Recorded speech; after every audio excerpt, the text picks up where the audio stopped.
Close your eyes, exhale, feel your body relax, and let go of whatever you're carrying today. Well, I'm letting go of the worry that I wouldn't get my new contacts in time for this class. I got them delivered free from 1-800-CONTACTS. Oh my gosh, they're so fast. And breathe. Oh, sorry. I almost couldn't breathe when I saw the discount they gave me on my first order. Oh, sorry. Namaste. Visit 1-800-CONTACTS.com today to save on your first order. 1-800-CONTACTS. This is the way it feels to move through summer in Lululemon. Iconic Align softness without the front seam. For our smoothest look and feel ever, summer won't know what hit it. Stretch your limits in the non-stop flexibility of the new Lululemon Align No-Line Pant in select stores and at Lululemon.com. This is Optimal Living Daily. Write every day is bad advice. Hacking the Psychology of Big Projects by Cal Newport of calnewport.com. And I'm Justin Malik, your very own personal narrator today and every day. It's not a typical podcast. There are no interviews, and it's short, almost always fewer than 10 minutes. Today's author comes from the writer of the super popular book, Deep Work, Cal Newport. So let's get right to it and start optimizing your life. Write every day is bad advice. Hacking the Psychology of Big Projects by Cal Newport of calnewport.com. A flawed axiom. Write every day. If you ever considered professional writing, you've heard this advice. Stephen King recommends it in his instructional memoir on writing. He follows a strict diet of 1,000 words a day, 6 days a week. Anne Lamott proposes something similar in her guide, Bird by Bird. She recommends sitting down to write at roughly the same time every day. Having published 4 books myself, here's my opinion. If you're not a full-time writer like King and Lamott, this is terrible advice. This strategy will, in fact, reduce the probability that you finish your writing project. In this post, I want to explain why this is true, as this explanation provides insight into the psychology of accomplishing big projects in any field. The planning brain. Here's what happens when you resolve to write every day. You soon slip up. If you're not a full-time writer, this is essentially unavoidable. An early meeting at work, a backup on the subway, an afternoon meeting that runs long. Any number of common events will render writing impractical on some days. This slip-up, however, has big consequences. It provides evidence to your brain that your plan to write every day will not succeed. As I've argued before, the human brain is driven in large part by its need to assess plans, providing motivation to act on good plans and reducing motivation, which we experience as procrastination, to act on flawed plans. The problem for the would-be writer is that the brain does not necessarily distinguish between your vague and abstract goal to write a novel and the accompanying specific plan to write every day, which you're using to accomplish this goal. When the specific plan fails, the resulting lack of motivation infects the general goal as well, and your writing project flounders. Freestyle writing.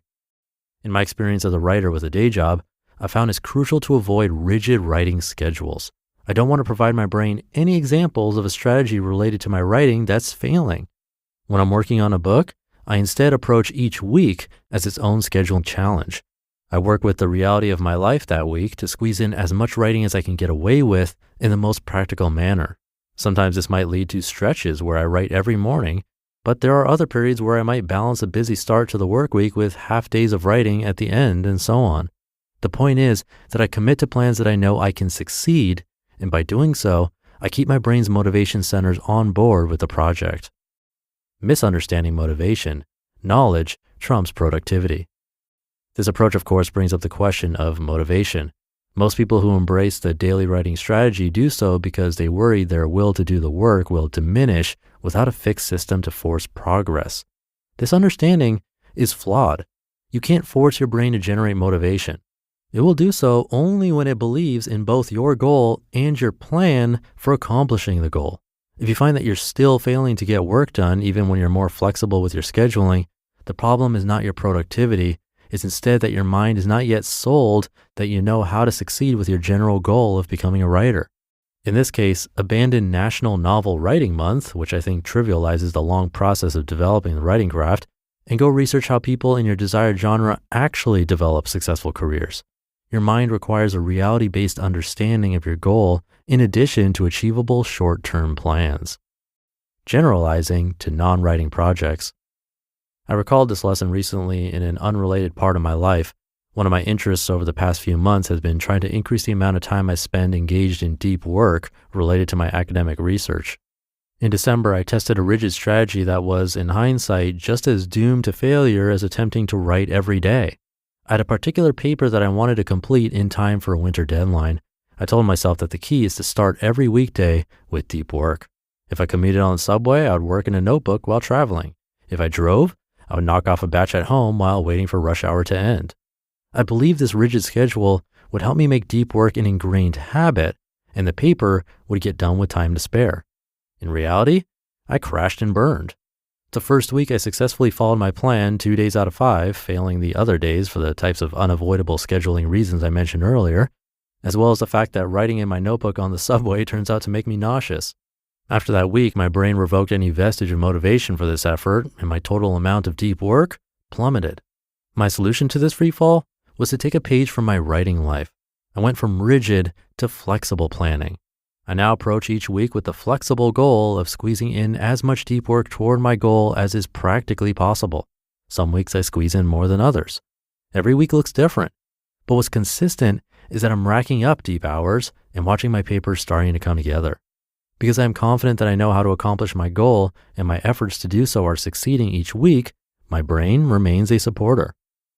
Summary. Hard scheduling rules: write every day, work on research for 1 hour each morning, exercise 10 hours a week. Deployed in isolation will lead to procrastination as soon as you start to violate them, which you almost certainly will do.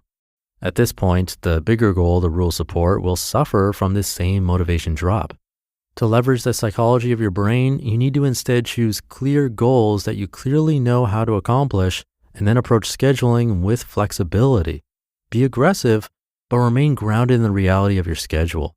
If your mind thinks you have a good goal and sees your short-term plans are working, it will keep you motivated toward completion. You just listened to the post titled, "Write Every Day is Bad Advice. Hacking the Psychology of Big Projects" by Cal Newport of calnewport.com, and I'll be right back with my commentary. Summer nights used to be brutal for me, tossing, turning, flipping the pillow, until I discovered Cozy Earth. Their temperature regulating sheets have completely transformed how I sleep. They naturally wick away heat and moisture, helping me stay several degrees cooler even during the hottest nights. I honestly noticed the difference the very first night. And it's not just the sheets. Their all-day tea and studio pant collection have become my go-to for ultimate comfort and breathability during the day. It feels like I'm living in a temperature-controlled cloud, whether I'm lounging at home or trying to stay cool while working. Plus, Cozy Earth offers a 100-night sleep trial, so you can test them during the peak of summer. If you're not completely in love, you can send them back hassle-free, and all their bedding products come with a 10-year warranty. Upgrade your summer. Go to CozyEarth.com and use code OLD for 40% off best-selling temperature-regulating sheets, apparel, and more. Trust me, you'll feel the difference the very first night. Sleep cooler, lounge lighter, stay cozy. If you've shopped online, chances are you've bought from a business powered by Shopify. You know that purple Shop Pay button you see at checkout, the one that makes buying so incredibly easy? That's Shopify. And there's a reason so many businesses sell with it, because Shopify makes it incredibly easy to start and run your business.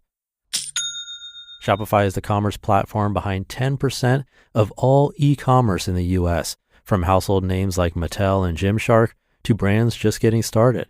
Shopify gives you that leg up from day dot with hundreds of beautiful, ready-to-go templates to express your brand style and forget about the code. Tackle all those important tasks in one place, from inventory to payments to analytics and more. If you want to see less carts being abandoned, it's time for you to head over to Shopify. Sign up for your $1 per month trial and start selling today at shopify.com/old. Go to shopify.com/OLD. Shopify.com/old. Thank you to Cal. Again, he's the author of the super popular book, Deep Work. Also, So Good They Can't Ignore You. Like yesterday, this is one that hit home big time for me. I've always tried to stick to daily things like this podcast, for example, or exercise a little every day, learn a language a little every day. But the slip up is what always gets me, and it's easy to fall into the trap of, oh, I missed a day. I guess I can miss another day, or 5 or 10. Approaching scheduling with flexibility is so important because things happen in life, they will happen. So keep that in mind. I know I have to. But that'll do it for today. Thank you for listening and sticking around until the end. Have a great weekend if you're listening in real time, and I'll see you tomorrow as usual, where your optimal life awaits.